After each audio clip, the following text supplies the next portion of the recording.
안녕하세요, 나도균입니다. 이번에 소개해드릴 사연은 가슴이 답답하고 두근거리고 그 다음에 찌릿찌릿하기도 하고 따끔따끔하기도 하고 명치가 이제 답답하게 뭐 막힌 느낌도 들고 머리도 띵하고 해서 이제 병원에 가서 검사를 했더니 뭐 이상 없다. 그리고 이제 한의원에 갔더니 자율신경 실조증의 진단을 받았다. 이미 한의원에서 진단하는 건 좀 그런데 어쨌든 이제 그래서 치료를 했는데 치료할 땐 좀 덜해지는 것 같더니 도로 마찬가지더라. 그러니까 어떻게 하면 좋으냐? 뭐 이런 질문이시죠. 근데 이제 이런 분들이 많죠. 검사하고 나서 검사 결과는 아무것도 없는데 난 괴롭다. 그러니까 어떻게 하면 좋으냐? 사실은 의사도 답답합니다. 그런 환자가 오시면 검사할 때 의사는 할 말이 없는 거지. 뭐 검사 다 했는데 정상이니 뭐 의사가 뭐라고 할 말이 있겠어요. 사실은 의사들은 뭐 환자가 왔는데 치료하지 못하면 답답하죠. 저같이 이제 답답한 거를 도저히 못 참는 사람은 이제 아니야까지 하게 되는 거고 이제 그렇습니다. 근데 이제 그 검사 기계를 만들 때 설정된 대로 검사 기계는 반응하는 거니까 그 이상의 결과를 낼 수는 없는 거죠. 이제 기계 문제나 이런 경우는 검사할 때 설정되지 않아서 검사 기계에 반영될 수가 없는 거죠.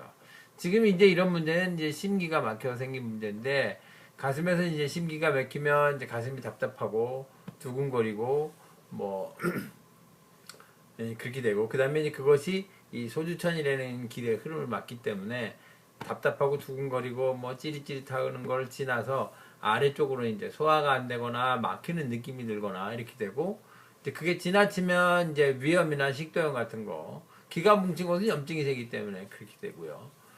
그 잘 체하고 이런 느낌이 듭니다. 그리고 위쪽으로 올라가면서 이제 입이 마르거나 뭐 코가 마르거나 눈이 아파 머리 띵하고 그 다음에 뒷목덜미가 늘 아프고 어깨 아프고 허리 아프고 이런 반응들이 옵니다. 그 이제 어떤 부분은 이제 피로하고도 연관이 있죠. 그러니까 피로 자체가 기운이 막혀서 생기는 경우가 많기 때문에 이제 그런 건 뭐 겹치는 일이 많을 수밖에 없고요. 그래서 이제 그렇게 됐고 그걸 이제 치료하기 위해서는 그럼 어떻게 할 거냐? 검사에는 안 나오니까.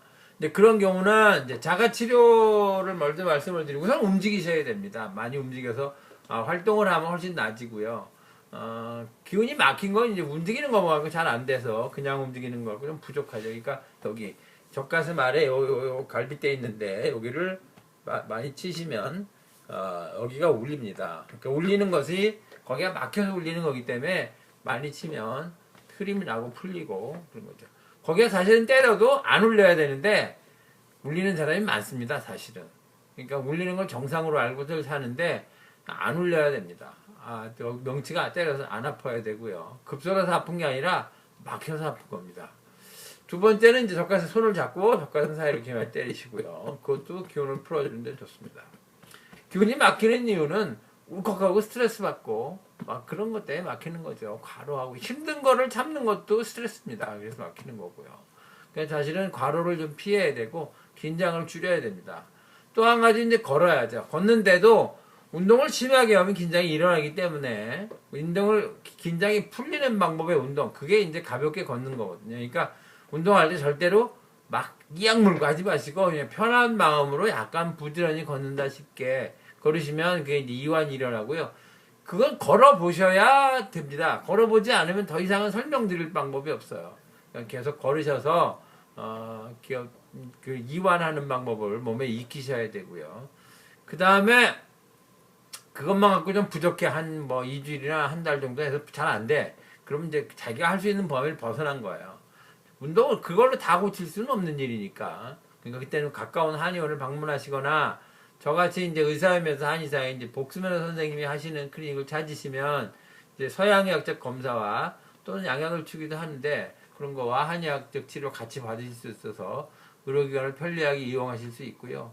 참고로 이제 병명 중에 자율신경 실조증이라는 병명은 검사는 안 나오는데 환자 괴롭다 그럴 때 흔히 많이 붙여지는 병명이기도 합니다.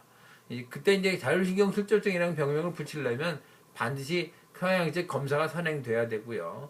그것이 검사의 정상이다 이런 게 아니면 자율신경 실조증이라는 진단을 붙이지 못하고 그냥 병원에서 붙이는 병명이죠. 한의학적으로는 기의 문제나 심기의 문제가 자율신경실조증이라는 진단을 붙이는 경우가 많습니다. 네, 이상 나동이었습니다.